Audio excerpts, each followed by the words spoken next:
Hello, everybody. My name is Jason Pitt, CEO of Madian Group. Hope everybody's well.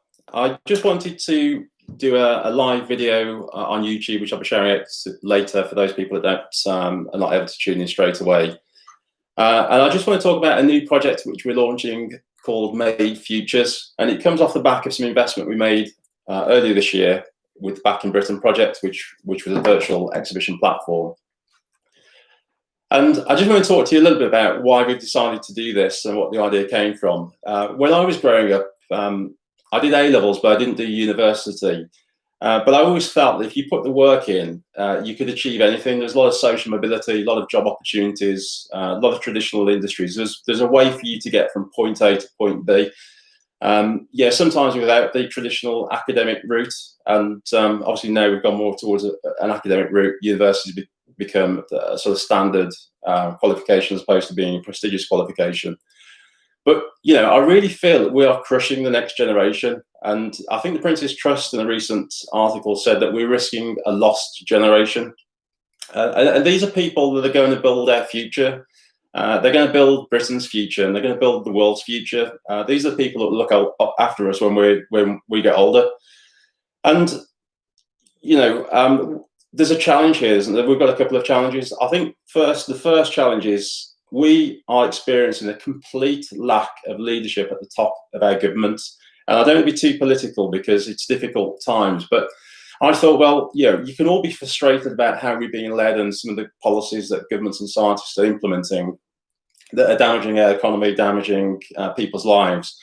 But then it doesn't really get you anywhere. You just feel angry, and that anger doesn't really get channeled in the right way. So we thought, well, what can we do as a company to do something to contribute to perhaps a positive impact? And we've come up with some numbers, and we thought, well, could we create 1,000 new jobs? And if that was the case, how would we do it? How is that possible? So we think that obviously there is a jobs crisis. It's improving slightly, but it will probably get worse before it gets better. And there's a lot of uncertainty, which is not good for employment. But we think this thing will peak probably February time, March time next year. And actually, there'll be a great need for employment. There's a lot of good people on the jobs market at the moment, a lot of people with skills. So it's important these people don't get too disheartened. And we wanted to create a virtual exhibition careers week. So we've come up with some concepts: careers panels, mock interviews, employability workshops, CV writing, inclusivity workshops, mental health resilience workshops. And we want members to participate in this by either giving up some of their time to maybe help us on the panel discussions, or maybe advertise jobs or help people in terms of employability skills and, you know, working in manufacturing. One of the biggest challenges manufacturing industry has faced over recent years, probably decades even, has been a skills shortage.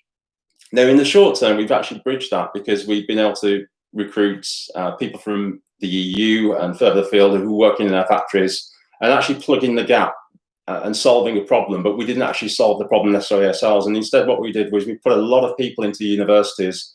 Then we've, you know, ramped up the cost of those university educations. You know, people can pay as much as £40,000 for an entire course, and we've, at the expense of vocational type of apprenticeship. So when I was at school, we had something called YTSs, and a lot of people chose that route. They were, very much vocationally based.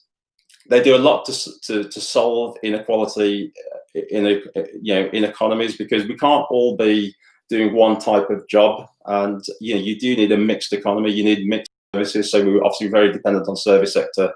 And obviously we're paying a price for that now. And the idea of the Made Futures project could maybe to restore some of that balance and get people to sort of rethink about what they want to do. Ultimately, we need a sort of restart, and we need to start thinking about what constitutes good investment. You know, the creation of a British sovereign investment fund that would invest in long-term businesses. The creation of a wave of startups might be quite useful. But we need to solve the problem. It's not only bounce back loans that we need. We need startup loans. You know, we need to re-energize these young people. We need to re-energize the future of the country. And at the moment, we're going in the wrong direction. So this Made Futures project, I think, will be even better than the Back in Britain project. I mean, this was brilliant. This was a work of art. I mean, it's 150 odd pages, full of stories, manufacturing heroes, and that's what we do best. We're really good at promoting manufacturing and making people feel good about the achievements that they've already made. I mean, we're a powerful platform, and we're probably not very good at shouting about ourselves enough, and we don't do enough of these type of videos. Well, what we do is powerful, and it's a powerful platform. I said a while ago, trade shows would not be happening this year, or probably towards the start of next year. I saw one that went ahead with very few people in attendance. I know the Mac show is cancelled, and I actually made a comment on their show, way before this, to say that January was actually a bad idea to look to reschedule, and we've pivoted very quickly towards these virtual events. And I think every company needs to do that, and every person needs to do that who's in perhaps a role that is different to what they currently do. So they do say that acceptance is the first stage of overcoming the problem. And there's a lot of people just waiting for things to return to normal, waiting for things to return to the way that they was. But rather than do that, putting your energy into adapting and developing tools to help you adapt to a new market will actually give you a huge advantage the other side of this. And I think one of the lessons learned from this, and really any sort of moment in history, is that those companies that innovate and invest at this time are going to emerge strongest. So there's never been a better time to start thinking about recruitment, training, skills, and acquiring businesses, investing in businesses. There's a tremendous opportunity here with people. Perhaps they're sat on cash, or they've got investment money to invest. Now's a good time to invest in your business. Interest rates have never been this low. You can probably buy things at a reduced rate to what you would have done pre-coronavirus. And I think in terms of the comment I made earlier about we've got bad leadership at the top of government at the moment, which I absolutely stand by. There is some hope, and the hope comes from, and the reason why the Western world has an advantage over perhaps other countries is we have this dispersed intelligence. There's over 4 million UK companies, and they're all individual ships. Imagine, you've got 4 million ships. Every ship has got a captain of that ship. It's dispersed intelligence. We have collective intelligence. So regardless of what these guys are doing in our parliament at the moment, they cannot sabotage the intelligence, collective intelligence of 4 to 5 million captains of industry, because that's where the name came from, captains of industry. And that's the thing that makes us unique. We're creative, we're innovative, we solve problems. And I'd like to see as many members as possible to reach out to me who want to be involved in this. So it's an exhibition fair for the week. I think we've said that gold and silver members will just get this included in their package. We're not charging extra for it. And the legacy investment will be that you'll get a jobs module as part of the platform. So obviously for the virtual Back in Britain event, we added live chat. So people there got live chat functionality, which is usually quite expensive to subscribe to. We've built it ourselves. And the second legacy investment is this jobs module. So we're creating a jobs page, which will aggregate all of the jobs posted on people's microsites. And that will be featured and launched there, Made Futures event. And one final thought on the jobs market. So I went to an event. It was hosted by Lloyds Bank, I don't know, probably about 7 or 8 months ago. And I was at the MTC, and they had a guy who was chief executive of Be the Business, which is a productivity initiative which was backed by government. And one of the observations, which I wasn't aware of, but I thought was quite insightful, which is companies with very, very low churn of staff actually aren't as productive as companies who have a slightly higher churn of staff, which logically doesn't make sense. But the way you explained it is that the cross-pollination of people between companies helps boost productivity, because ideas are seeded into different places. And that's a big driver in terms of how successful a company is going to be and if they can innovate in the future. So having extraordinarily low churn is not necessarily as good as you think.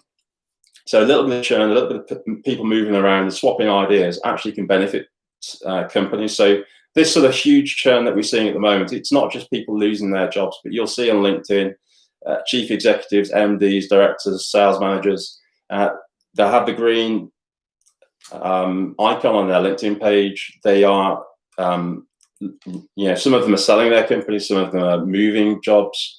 There's all sorts of reasons. You've never seen this shift of people before, but it's not completely all bad news. Something good will come from this. And this sort of huge migration of people between jobs or people losing jobs, I think it's just important that we sort of look at the opportunities, and whether that be starting up a business if you've lost your job, which is an option, looking for work in other businesses that perhaps you've not thought of before, such as manufacturing companies, if you've got transferable skills. So there's lots of the positives that I think will come from this, and I just want to give some of the particularly young people, if they're watching this, a bit of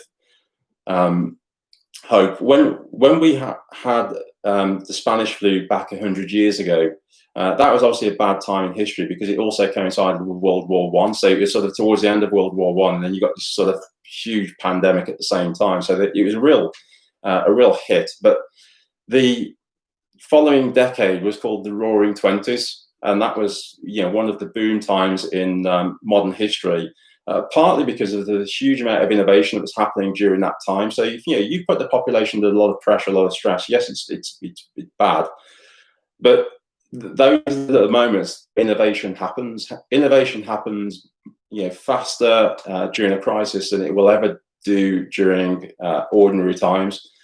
So we've got to sort of keep a level head, keep optimistic, be realistic, but also there are things that you can do. And what we're doing is this Made Futures Careers Festival. So that's a virtual exhibition. The dates will be 22nd to the 26th of March. So it's something to look forward to. We've set this huge KPI of creating 1,000 jobs. And I think that's 100% achievable. I think 1,000 people could walk away from that with a job. But also this sort of cross-fertilization of ideas, people sharing their experiences.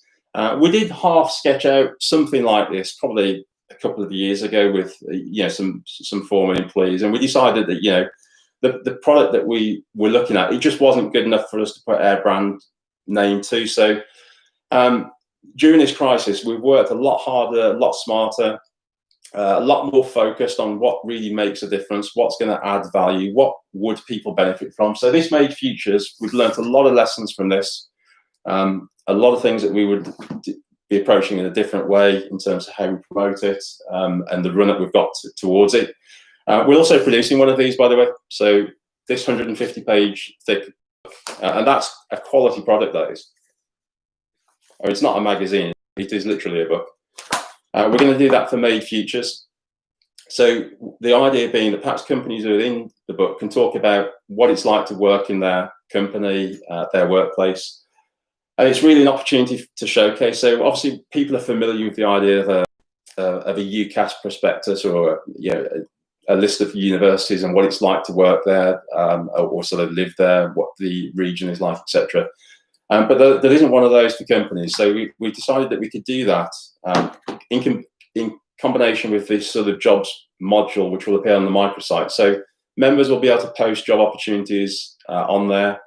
They can also post loan opportunities. So you might have a member of staff that you want to keep, but maybe you want to cross-fertilize some of those ideas without losing them. So you could loan them out or second them to another business. Totally new concept for us to be launching, but it's an alternative way of increasing productivity, but maybe keeping churn rate quite low.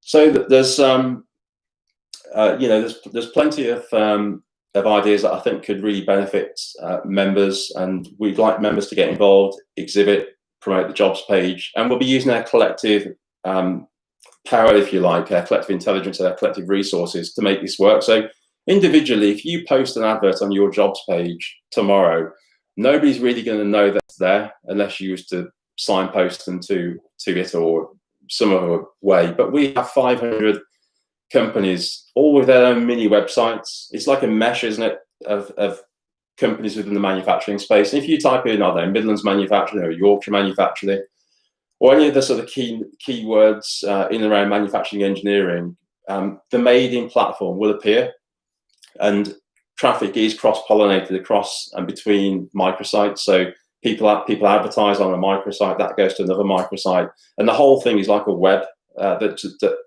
serves to retain people on the platform in between sites that are actually on the platform. So the made futures would work exactly the same. It doesn't require huge amounts of advertising in terms of the jobs, because the jobs will be aggregated from 500 companies who are all doing their little bit in promoting everybody else's job opportunities. So it's an open source way of promoting your jobs. It's a way of advertising your jobs without necessarily costing any extra. And all things eventually become democratized. So this is really just using exactly the same principle. We know that this is going to be a huge need for industry.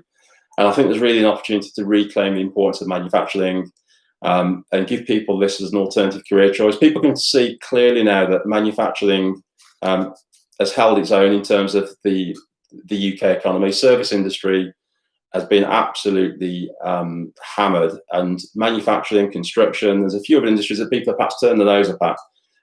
They've performed admirably, and these are good careers. They aren't going to disappear because robots are going to take over those jobs.